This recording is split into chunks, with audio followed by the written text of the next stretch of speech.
Dev, nesta aula aqui a gente vai continuar o desenvolvimento do nosso projeto. E olha só, a gente vai corrigir algumas inconsistências que ficaram das aulas anteriores. Assiste essa aula até o final, porque isso aqui pode acabar fazendo toda a diferença no teu projeto.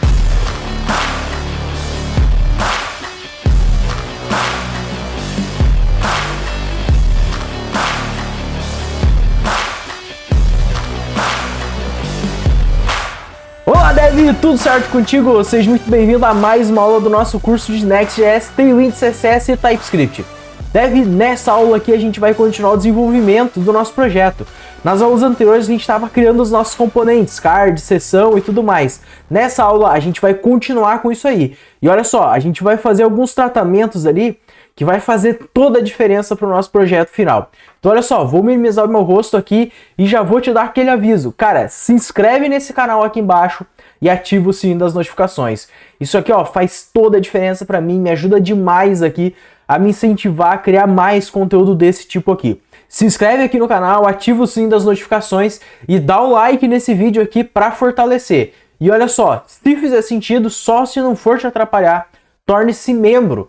Olha só, os membros desse canal aqui, eles têm acesso antecipado a mais cursos do canal, tá? A mais aulas aqui do canal. Então, se tu quiser ter acesso antecipado a todas as outras aulas desse curso aqui, considere ser membro aqui desse canal, porque, cara, isso aí, ó, vai me ajudar demais aqui desse lado e de quebra tu ainda vai ter acesso antecipado a todo o curso. Pode cancelar quando quiser, tá certo? Bom, bora lá então, vamos no Notion para ver o que a gente vai fazer nessa aula. Olha só, eu separei algumas coisinhas misturadas aqui pra gente fazer nessa aula, mas vai ser bem interessante o resultado final que a gente vai ter. Nós vamos finalmente configurar o max width das nossas pages, vamos configurar a margem ali, o espaçamento entre os itens da nossa tela, vamos ajustar a altura da descrição do card e vamos modificar o nosso componente de seção para ele passar a ter uma prop no componente, uma prop para os itens do componente. Já estou aqui com o Visual Studio Code aberto, eu vou fechar esse worktree que ficou da aula anterior e vamos dar uma olhada como é que a gente está. A primeira coisa que a gente vai fazer vai ser dentro das nossas pages. Olha só, nas nossas pages aqui ó, a gente tem o nosso componente main, certo? E esse componente main, olha só, vamos ver como é que a gente está aqui ó, no navegador. Tá vendo que a gente está nesse estilo aqui? Não tá a pior coisa do mundo, mas também não tá bonito, certo? Porque olha só, os nossos cursos aqui eles estão grudados com o topo, a página inicial tá grudada com o topo também, não é o que a gente quer. Bom, para a gente resolver isso, não tinha como ser mais simples. Vamos tacar aqui, ó, MT8. Vou copiar isso daqui e vamos lá para nossa tela de cursos também. E olha, vamos colocar MT8 também. Se a gente volta aqui ó, para o navegador, vamos dar um F5 aqui, e olha só, ele já afastou o nosso título que estava grudado lá em cima. Beleza, era isso aí que a gente queria.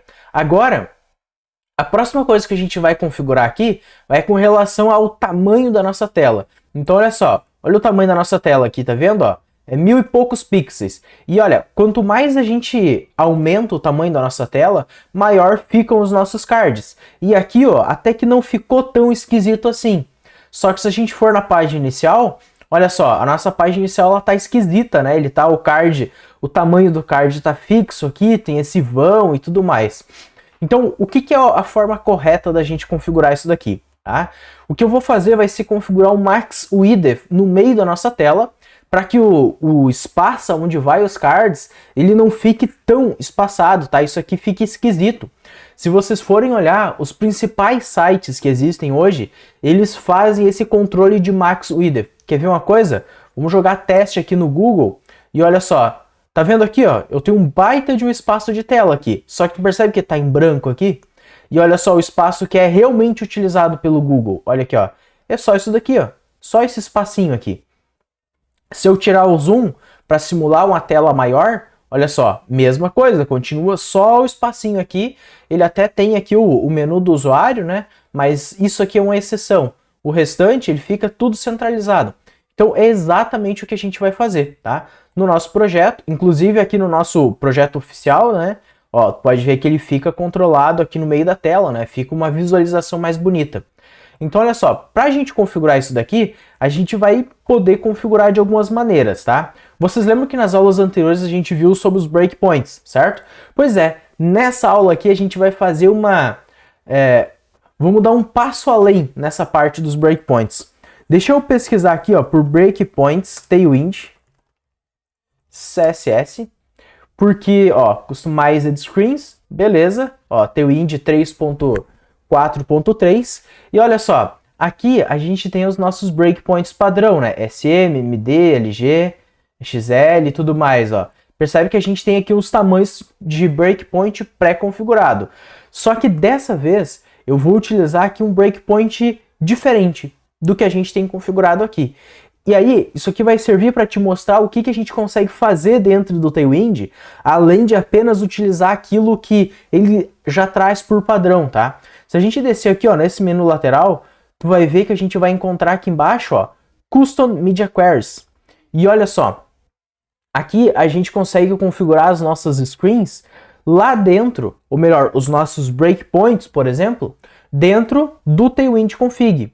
Só que não é exatamente o que eu quero. Deixa eu pesquisar aqui de novo por breakpoints, using custom breakpoints. Vamos ver se é isso daqui. Ó, responsive design, customizing theme, beleza. Ah, aqui, agora achei, ó. Tá vendo aqui no menu lateral que a gente vai ter, ó, customizing your theme, beleza? E aqui embaixo, olha só, a gente tem os arbitrary values, arbitrary values. Esse cara aqui, ó, o que isso aqui permite? Permite a gente configurar tamanhos personalizados para casos específicos. Então, olha só, no nosso caso ali, a gente até vai utilizar mais de uma vez aquela configuração, porque a gente vai usar dentro das nossas telas da página inicial, de curso e de detalhe de curso. Mas eu vou utilizar esse formato aqui para mostrar para vocês como é que isso aqui funciona. Então, olha só, aqui a gente consegue configurar valores personalizados para os nossos breakpoints. Então, olha só, vou pegar essa configuração aqui, por exemplo, e olha só, vamos abrir o nosso Visual Studio Code. Aí, ó, aqui dentro do main, a gente pode configurar da seguinte forma, ó. Eu posso vir aqui colar a classe que a gente aplicou, só que olha só o detalhe. Ela, aqui nesse caso, ela está aplicando uma classe de background. Mas se a gente olhar, olha o que ele está fazendo, ó. Media Query, Max Width de 600 pixels. Então, a gente está configurando o Media Query para que a especificação dessa classe aqui, ela só vai ser aplicada se a gente tiver uma tela que está no máximo de 600 pixels. Então, olha só, se a gente olhar no navegador, vamos na nossa página, tu pode ver que ele não está aplicando. Só que agora, olha só, se eu reduzir o tamanho da tela, eu acho que eu preciso dar um F5 aqui e eu preciso estar na tela de cursos aqui para esse negócio funcionar, né? Senão não vai dar certo. Olha só, reduzir a tela para menor que 600 pixels e tu pode ver que ele já aplicou uma cor azul, tá? Beleza. Só que o que eu quero configurar é o seguinte, ó. No nosso caso, a gente vai configurar o min. Se tiver no mínimo 880 pixels, se for uma tela de pelo menos 880 pixels, então aplica essa cor, né? Só que no nosso caso, a gente vai configurar outra classe aqui, outra configuração. Vamos no navegador e olha só, tu pode ver, ó, que se eu tiver uma tela pequena, ele já não está aplicando.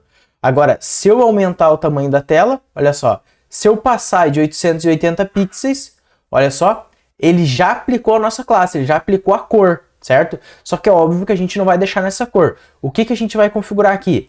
A gente vai configurar para esse cara, olha só, max. Vamos configurar um max de 880 pixels.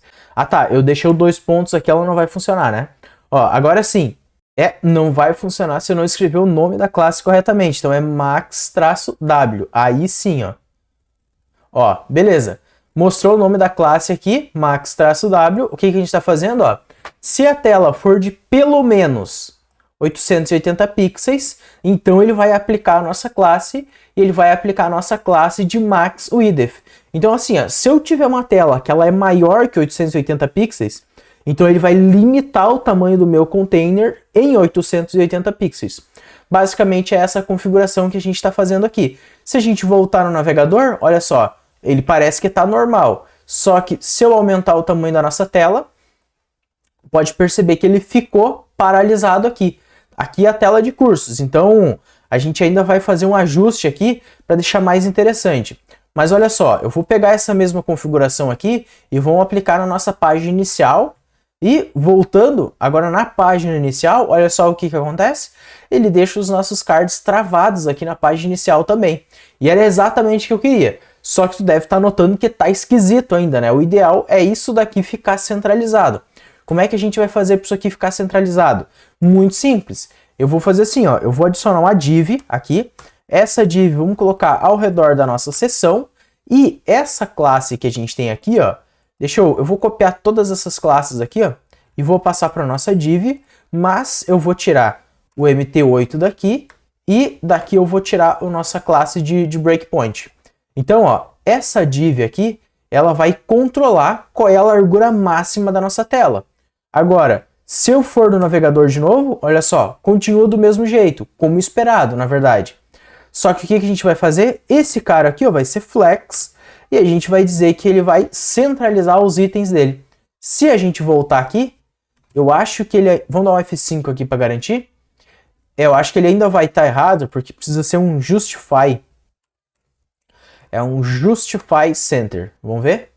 Aí, ó, olha só. Já ficou centralizado. Então a gente passa o justify center. Vamos copiar isso daqui, ó, e vamos levar lá para nossa tela de cursos também. Tá? Eu só preciso aqui embaixo adicionar uma div a mais, porque senão ele vai dar apt, né?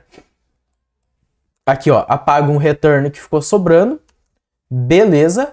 Olha só, vamos voltar para o navegador. Ó, a gente está com uma tela grande, na página inicial está centralizado, com tamanho máximo ali de mais ou menos 3 cards. Agora, na tela de cursos, ó, também está centralizado da mesma forma. E o bacana é que aqui nessa tela de cursos, conforme a gente vai aumentando a quantidade de cursos visíveis aqui, ele vai quebrando a linha, né? Então, essa é a parte bem bacana. Agora, olha só, vamos aqui no nosso Notion para ver o que a gente já fez. Nós já configuramos o Max Width, a gente já configurou o Margin Top, agora a gente vai configurar a altura da descrição do nosso card. Cara, isso daqui é uma paradinha bem massa que a gente pode configurar, que olha só, tá vendo que o nosso card ele tem 3 linhas, certo? Neste tamanho de tela. O que é a ideia? Que conforme eu vá reduzindo o tamanho da nossa tela, ele vai aumentando a quantidade de linhas que ele vai deixar visível ou diminuindo. Então, olha só, vamos lá para o Visual Studio Code, vamos abrir a nossa seção. Dentro da seção a gente vai navegar até o card. E no card, olha só, a gente está, o nosso P, que é a nossa descrição, ela está fixo o Line Clamp 3. Só que o que vai acontecer? Se a gente tiver uma tela SM, eu quero que o Line Clamp seja de 4. Se for uma tela MD, eu quero que o Line Clamp seja de 5. Então, olha só, vamos voltar para o navegador. E agora, olha só, tá vendo que a gente está aqui, ó, com uma tela grande, a gente tem 5 linhas. Conforme eu vou reduzindo o tamanho da nossa tela, espera ele atualizar, olha só, tá reduzindo, reduzindo, reduzindo e, ó, quebrou aqui as colunas e também modificou a quantia de linhas visíveis do nosso card. Agora, olha só, vamos reduzir mais um pouco, trocou para mobile e mudou para 3 linhas visíveis do nosso card. Beleza, era essa configuração que a gente precisava fazer. Tá vendo? Esses pequenos ajustes que a gente vai fazendo vai deixando a nossa aplicação cada vez mais interessante. E agora, olha só, para a gente finalizar aqui, vamos adicionar a nossa propriedade de items dentro do nosso componente de seção.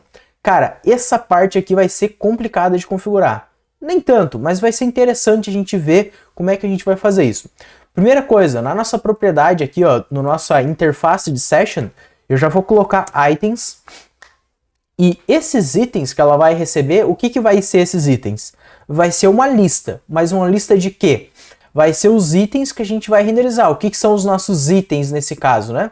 Os nossos itens aqui, eles são os nossos cards. Então ele vai receber uma lista de cards, vamos dizer assim. Só que a gente não vai receber o card diretamente. O que a gente vai receber é só os valores que o card utiliza. Então aqui a gente vai receber, na verdade, href, title, image e description. Vou copiar esses atributos aqui, ó, e vamos no nosso items aqui, eu vou passar um objeto aqui, e para dentro desse objeto, olha só, vou colar. E aí o que é interessante, né? A gente pode fazer nesse estilo aqui, nesse formato, né, a configuração da nossa interface. Eu só vou precisar aqui, ó, para cada um deles colocar uma string, que é dizer a tipagem do que é cada um desses itens, vou mover esse nosso variante lá para cima, e aí, ó, já tá funcional, digamos assim. Só que o que é o ponto? Esse formato aqui não é o melhor formato possível para a gente receber os itens de um card, certo? Porque a gente está configurando aqui, está deixando a nossa interface mais poluída.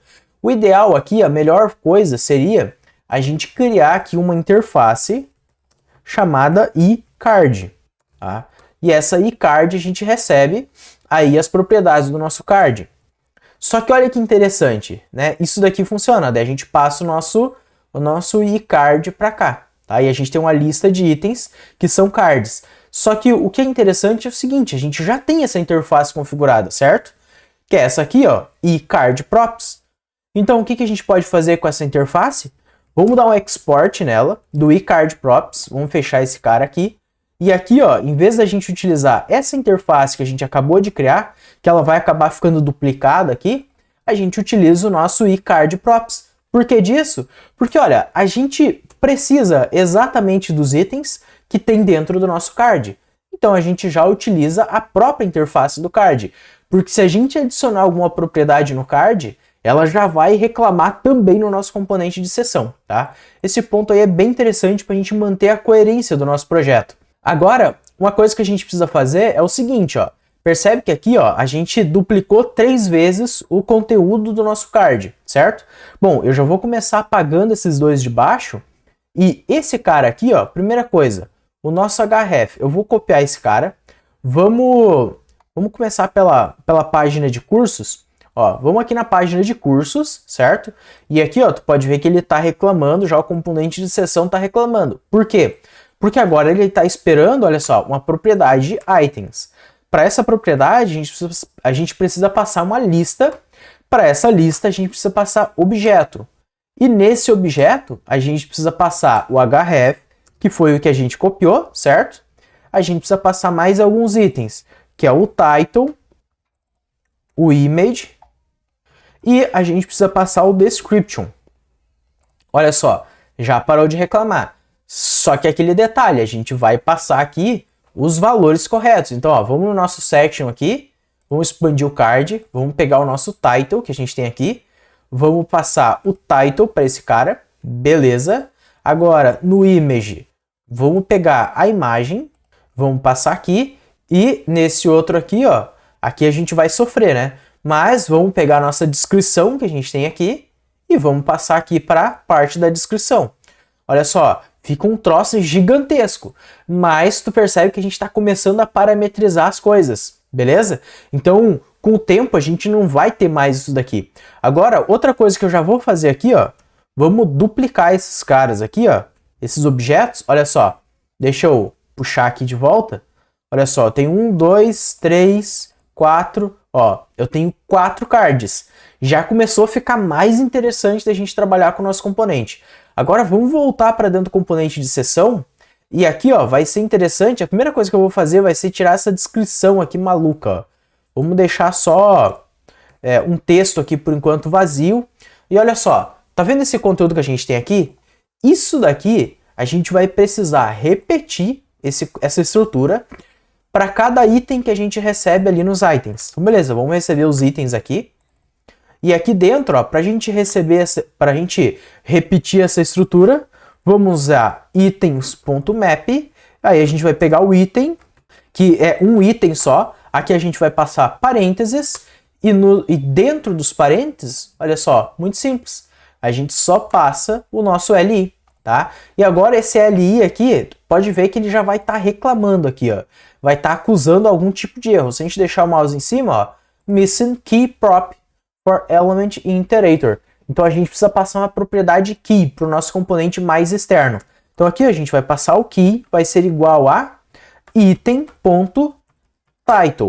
E aí agora tu deve estar pensando assim, ah, Lucas, para, eu já vi um monte de vezes aí o pessoal pegar o index daqui de dentro e usar no key. Por que tu não faz isso? Aqui vocês vão ver que quando a gente faz isso, ele vai acabar reclamando ali que o key ele tá duplicado, né? Porque a gente vai precisar de um título para cada card. E não façam isso, tá? Não utilizem o index. O index não serve para ser utilizado para esse tipo de coisa, tá?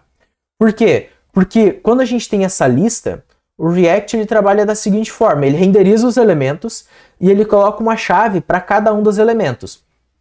Agora, se eu pegar, por exemplo, o último item da lista e arrastar ele para a primeira posição, confere que o index de cada um dos elementos da lista ele vai ser modificado quando eu faço isso, porque o último agora vai ser o primeiro, então o do último já modificou, que ele era, vamos supor, uma lista de 5 itens. O último era o item 4, né? Porque é 0, 1, 2, 3, 4. Aí a gente trocou ele para a primeira posição, então ele passa para ser o index 0. Sendo assim, o React ele precisa ter o trabalho de re-renderizar aquele elemento. Só que se a gente mudou ele para a primeira posição, a posição dos outros itens da lista, o que antes era 0 passou a 1, o que antes era 2 passou a 3, o que era 3 passou a 4 e assim por diante. Então a gente vai acabar, o React por trás vai acabar re-renderizando todos os itens da lista só por causa desse aqui. Só que assim, ó, quando a gente utiliza o title ou um ID, por exemplo, para cada item da lista, cada item tem o seu ID. Se eu pegar o último item da lista e jogar para a primeira posição, o único elemento que vai sofrer modificação pelo React vai ser aquele item que eu modifiquei. Porque o React vai olhar assim, ele vai modificar a posição lá e vai ver. E os outros elementos da lista? Modificou?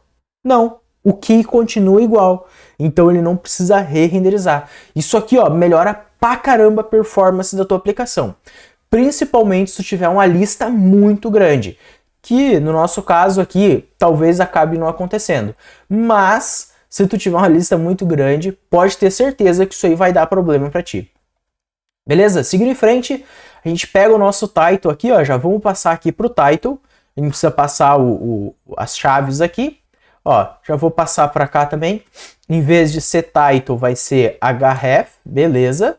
Agora, pro nosso image, a gente vai passar o image. Top. E na parte da descrição, a gente passa o descrição aqui também, beleza? Então olha só, a gente já parametrizou a nossa lista. Agora ela recebe uma propriedade de itens e aí ela vai renderizar os cards conforme a quantidade de itens que ela vai receber, beleza?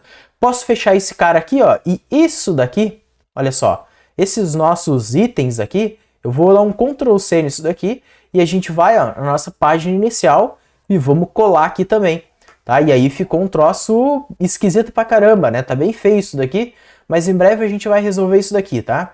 A gente vai conectar com a API e aí não vai mais precisar se preocupar com esse tipo de coisa aqui. Beleza? Agora os itens já estão conectados, se a gente voltar no navegador, olha só, vamos lá? Abre o nosso projeto, olha só, vamos dar um F5 aqui, tu pode ver que a tela de cursos ela tem um curso a mais, tá vendo? Ó? Só que se eu redimensionar ela, ó, ela vai modificando e tal, como já estava funcionando antes, a tela de página inicial, a mesma forma, olha só, tá funcionando aqui o nosso carrossel, né, o nosso scroll lateral. Agora os próximos passos, vamos dar uma olhada aqui no nosso Notion, o que falta a gente fazer? A gente fechou isso daqui, vamos comitar as nossas alterações, vamos lá para o Visual Studio Code então, na parte de Source Control, na tela de cursos a gente modificou essa caçambada de coisa. Eu não vou revisar tudo isso aqui, mas a gente sabe ali exatamente o que a gente fez. Foi um commit pequeno, digamos assim. O nosso card, olha só, a gente modificou essas partes aqui do line clamp e na parte da interface a gente colocou um export.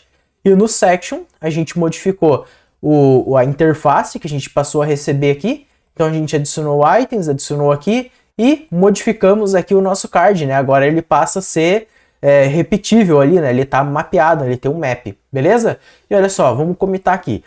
Dev, olha só, deixa eu puxar meu rosto aqui. Uma coisa importante que tu tem que prestar atenção. Tá vendo que toda aula a gente faz um commit novo? E aí talvez tu esteja pensando assim, não, tu só tá fazendo isso porque toda aula, sei lá, é para ficar separado no GitHub, ter o link ali embaixo, na descrição do vídeo aqui, né? Alguma coisa assim. Não. Cara, não é por isso que eu faço commit toda hora, tá? O commit é bom que a gente faça ele a maior quantidade de vezes possível. Claro, que faça sentido, tá? Tu faz algumas coisas no commit, fecha um pacotinho de alterações e aí faz o commit. Olha só, não é um pacotão, é um pacotinho de alterações. Por que disso? Olha só, tá vendo aqui na parte de commits? Olha só isso daqui, ó. Ó, todos os commits que eu fiz, tá vendo?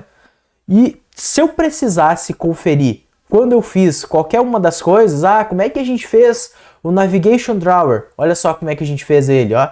Tá vendo? Tá tudo aqui registrado, o passo a passo, o que foi que eu fiz. Agora, se tu faz um commit colossal, cara, tu vai ter aqui, ó, uma pancada de arquivo para tu modificar, para tu analisar e descobrir o que foi o problema. Se eu precisasse voltar só isso daqui, ó, eu consigo vir aqui, ó, e ó, fazer um revert commit. E aí, ó, eu reverto aquela minha alteração só nas alteraçõezinhas que eu precisava. Então, por isso que é bom tu comitar com frequência, ok? Beleza, vamos fazer um fit, improve card and section components. A gente melhorou os nossos componentes de seção e de card. Beleza, comitado, tá sincronizado, o link já tá aqui na descrição desse vídeo. E vamos aqui no nosso Notion marcar o último checkpoint, né? Cara, dá muito prazer marcar esses checkpoints aqui, esses nossos to-dos, beleza? Eu espero que tenha curtido essa aula, me conta aqui embaixo nos comentários o que tu tá achando. Tá fazendo sentido essas aulas pra ti? Tu tá curtindo o conteúdo? Olha, eu espero que tu esteja e me conta aqui nos comentários se tu não tiver, tá? Porque aí dá tempo da gente modificar aqui, adicionar mais aulas, explicar melhor o conteúdo ou enfim, o que precisar fazer, beleza? A gente se vê na próxima aí, valeu!